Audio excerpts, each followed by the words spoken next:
Rhapsody of realities. आज Sunday 16 मई 2021, रविवार 16 मई 2021।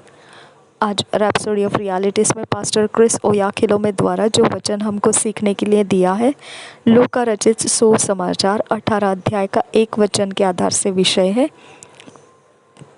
Luke 18th chapter 1 verse। आज विषय है ही इनवाइटेड अस टू प्रे। उसने हमें निमंत्रित किया है प्रार्थना करने के लिए। ही इनवाइटेड अस टू प्रे। उसने हमें निमंत्रित किया है प्रार्थना करने के लिए। हम वचन के आधार से इसे समझेंगे। Luke 18 chapter 1 verse। And he spake a parable unto them to this end that men ought always to pray and not to faint. And he spake a parable unto them to this end that men ought always to pray and not to faint.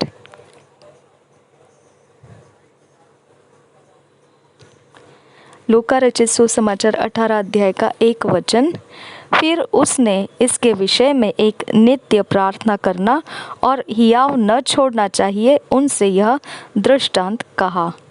फिर उसने इसके विषय में कि नित्य प्रार्थना करना और हियाव न छोड़ना चाहिए उनसे यह दृष्टांत कहा। God asked us to pray because He plans to answer. परमेश्वर ने हमको प्रार्थना करने के लिए कहा क्योंकि वह योजना रखा है उत्तर देने का। Prayer is His idea. He invited us to pray.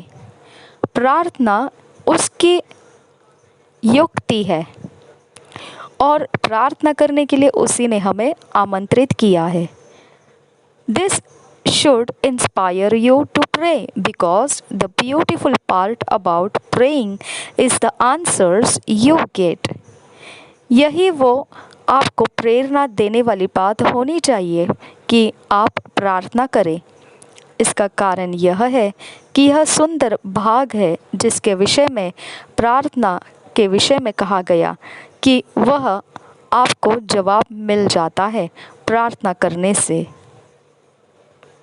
Some people have become so used to praying without answers that they now lack the confidence to pray. कुछ लोग इतने अधीन हो चुके हैं प्रार्थना करने के लिए जिसका जवाब भी नहीं आता है और अभी वह इस समय अपना आत्मविश्वास खो दिए हैं प्रार्थना करने के विषय में। The reason is that they don't understand this truth. इसका कारण यह है कि वह समझ नहीं पाते हैं इस सच्चाई को। Moreover, they are praying amiss. They are not praying the right way. ज़्यादातर वह लोग कुछ गलत प्रार्थनाएं कर रहे हैं और वह सही तरीके से नहीं प्रार्थना कर रहे। I always get results when I pray, and you should too. मैं हमेशा नतीजा प्राप्त करता हूँ जब भी मैं प्रार्थना किया हूँ और आप भी ऐसा ही होना है। The question then is how do you pray? तो सवाल ये रहता है कि प्रार्थना कैसे करें? आप प्रार्थना कैसे करें? In the New Testament, we pray in the name of Jesus. नए नियम में हम प्रार्थना करते हैं यीशु के नाम में। We can ask the Father for anything in the name of Jesus and He will give it to us. हम पिता से कुछ भी मांग सकते हैं यीशु के नाम में और वह उसे देगा हमारे लिए। This was what Jesus meant when He stated in John 16:23-24 verse, and in that day ye shall ask me nothing. Verily, verily, I say unto you, whatsoever ye shall ask the Father in my name, He will give it you. Hitherto have ye asked nothing in my name. Ask, and ye shall receive, that your joy may be full. जो कुछ कहा वो यीशु ने इस मतलब से कहा है। ये जो मतलब है यीशु का कहने का, यूहन्ना के सुसमाचार 16 अध्याय 23-24 वचन में लिखा हुआ है, जिसे हम पढ़ सकते हैं। उस दिन तुम मुझसे कुछ न पूछोगे। मैं तुमसे सच सच कहता हूँ, यदि पिता से कुछ मांगोगे तो वह मेरे नाम से तुम्हें देगा। अब तक तुमने मेरे नाम से कुछ नहीं मांगा। मांगो तो पाओगे, ताकि तुम्हारा आनंद पूरा हो जाए। उस दिन तुम मुझसे कुछ न पूछोगे। मैं तुमसे सच सच कहता हूँ, यदि पिता से कुछ मांगोगे तो वह मेरे नाम से तुम्हें देगा। अब तक तुमने मेरे नाम से कुछ नहीं मांगा। मांगो तो पाओगे, ताकि तुम्हारा आनंद पूरा हो जाए।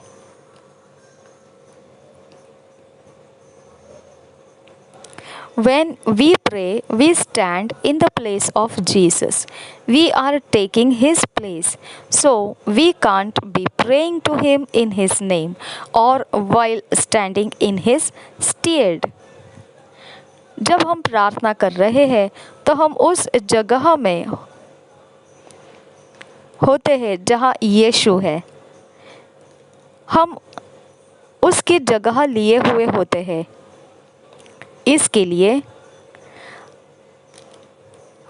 उसकी जगह में खड़े होकर हम जब प्रार्थना कर रहे हैं तो हम उसको नहीं प्रार्थना कर सकते हैं, या फिर उसकी जगह में हम खड़े रहकर उसी को हम मांग नहीं सकते हैं। In addition, we may demand that something be done or occur in the name of Jesus. This is not prayer, rather it's exercising the authority of His name. जब हम यीशु मसीह के नाम से मांग रहे होते हैं तो यीशु मसीह के नाम में हम प्रार्थना कर रहे होते हैं। तो यह एक प्रकार का हम आग्रह करते हैं कि यह होना ही चाहिए यीशु मसीह के नाम में। तो ये प्रार्थना नहीं रहा, यह हमारा अधिकार जो यीशु मसीह के नाम में है, हम उसका उपयोग कर रहे होते हैं।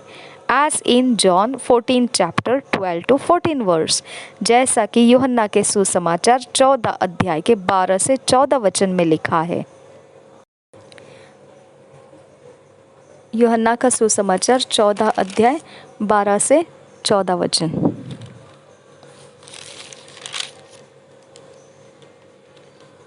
मैं तुमसे सच सच कहता हूँ कि जो मुझ पर विश्वास रखता है, ये काम जो मैं करता हूँ वह भी करेगा, वरन इनसे भी बड़े काम करेगा, क्योंकि मैं पिता के पास जाता हूँ।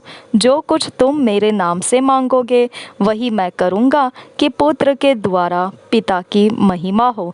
यदि तुम मुझसे मेरे नाम से कुछ मांगोगे तो मैं उसे करूँगा। और एक बार पढ़ेंगे यूहन्ना सुसमाचार 14 अध्याय 12 से 14 वचन। मैं तुमसे सच सच कहता हूँ कि जो मुझ पर विश्वास रखता है, ये काम जो मैं करता हूँ वह भी करेगा, वरन इनसे भी बड़े काम करेगा, क्योंकि मैं पिता के पास जाता हूँ। जो कुछ तुम मेरे नाम से मांगोगे वही मैं करूँगा, कि पुत्र के द्वारा पिता की महिमा हो। यदि तुम मुझसे मेरे नाम से कुछ मांगोगे तो मैं उसे करूँगा। That's what Peter did in Acts 3 chapter 6 verse. Then Peter said, Silver and gold have I none, but such as I have given I thee in the name of Jesus Christ of Nazareth, rise up and walk. यही था वह जो पतरस किया, जो हम प्रेरितों के काम 3 अध्याय के 6 वचन में पढ़ते हैं।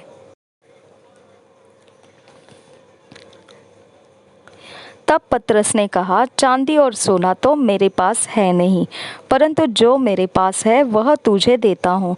यीशु मसीह नासरी के नाम से चल फिर। तब पतरस ने कहा, चांदी और सोना तो मेरे पास है नहीं, परंतु जो मेरे पास है वह तुझे देता हूँ। यीशु मसीह नासरी के नाम से चल फिर। So prayer in the New Testament is geared to effecting changes. तो प्रार्थना जो नया नियम में है वह इस प्रकार से चढ़ाया जाता है कि वह बदलाव को लेकर आता है। You can effect definite changes in the realm of the spirit through prayer to your advantage. आप प्रभावित कर सकते हैं निश्चित बदलाव को आत्मा के क्षेत्र में प्रार्थना के द्वारा कुछ खास होने के लिए आपके फायदे में। That's why Jesus said, "Men ought always to pray and not to faint." इसीलिए प्रभु यीशु मसीह ने कहा कि मनुष्यों ने मतलब तुम लोग प्रार्थना करते रहना है और प्रार्थना करते हुए थकना नहीं है। That means pray always and don't give up, because when you pray you make power available for the works of righteousness. तो इसका मतलब यह बनता है सदा प्रार्थना करते रहना है और प्रार्थना के ऊपर हार नहीं खाना है, प्रार्थना छोड़ नहीं देना है, क्योंकि जब हम प्रार्थना करते हैं तो हम सामर्थ्य को उपलब्ध कर रहे होते हैं, क्योंकि हमको धार्मिकता के काम करने के लिए सामर्थ्य चाहिए, वह उपलब्ध कर रहे होते हैं प्रार्थना करते हुए। Through prayer we cause the will of God to be done in the earth as it is in heaven. Praise God. प्रार्थना के द्वारा हम परमेश्वर की इच्छा को पूरा होने के लिए इस पृथ्वी के ऊपर जैसा स्वर्ग में है वो कारण हम तैयार कर देते हैं। इसीलिए हमने प्रार्थना करना है। प्रार्थना करते हुए हम परमेश्वर की इच्छा जैसे स्वर्ग में है वैसी पृथ्वी पर होने का हम वजह बना देते हैं, कारण बना देते हैं। प्रशंसा हो परमेश्वर की।